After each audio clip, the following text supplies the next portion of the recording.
Hi, my name is Angela Paez Bello, and today we'll be learning about the Sales and Operations Planning Process, or S&OP. This is for Arizona State University, TGM 310, Module 5. So, what is S&OP? S&OP is short for Sales and Operations Planning. According to an article by Oracle.com, sales and operations is defined as an integrated planning process that aligns demand, supply, and financial planning, and is managed as part of a company's master planning. So why do we need an S&OP process? So if you look at the picture, you see that on the left, everyone in the corporation is doing their own thing. Sales says they would only sell around 200 units. Financing says that they have budgeted a quantity of 300 units. Production says they would only make 150 units. And marketing will campaign or will advertise to sell around 400 units. So everyone is misaligned. Everybody is doing their own thing.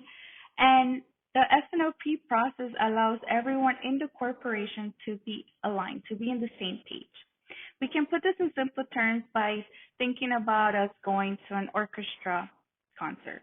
We see the different instruments such as the violin, the piano, the clarinet. They're all different departments in our corporation, like our sales, our purchasing, our financing. Everyone is sitting there and everyone has their own music sheet.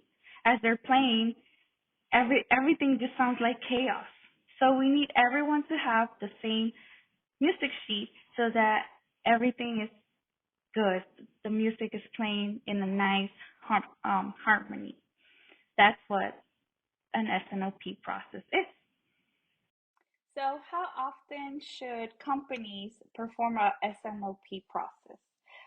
Usually it can be performed in a weekly basis, a monthly basis, or quarterly, depending on the high demand items and products turnover. There are 5 major steps in the S&OP process, and they are 1, to gather data and analyze, 2, demand planning, 3, supply planning, 4, demand to supply balancing, and 5, the executive SOP meeting. Let's review the first step in the S&OP process, which is data gathering and analyzing. So data is gathered and forecasting of the future sales is made. The data gathered is information about demand, whether there's an increase or a decrease in demand, and the data can be obtained from previous sales, from social media, from industry trends, from conducting surveys, distributors, retail partners, your sales organization. So the more data that you obtain, the better of a forecast you can make.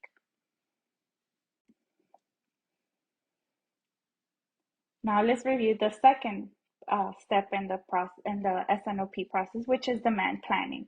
So demand planning creates a demand plan that modifies your demand based on your forecast.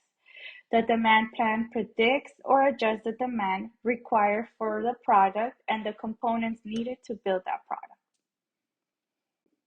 Supply and planning is the third step in the S&OP process, and it determines if there's any constraints on supplies and how available they are. Like examples, people and labor, raw material, suppliers, your plant, your equipment, your machinery, all services, all required to produce the product or the primary components of the product. Demand to supply balancing determines or conducts the adjustments needed to avoid or improve constraints in the demand to supply. It creates a balance so that you don't have an overstock or a low stock supply based on demand. It helps determine the product, your customers, your inventory required, the quantities, prices, and services. And finally, the fifth step in the S&OP process is your executive S&OP meeting. Basically, you get all the different department, all the executives from the different departments, your sales, your marketing, your purchasing, your operations, to meet and analyze all the forecast data, all the recommendations, the plans, and they finalize the sales and operations plan and implement the production of the product. In conclusions, we have learned why S&OP process is important. It helps alignment between all departments of the business and create a plan for products or future products. And we also learned the 5 steps in the S&OP process, which are data gathering and analyzing that helps us for forecasting, your demand planning, your supply planning, your demand to supply balance, and your executive S&OP meeting. I hope you learned a lot, and I hope that this has helped you understand more of why companies need the S&OP process.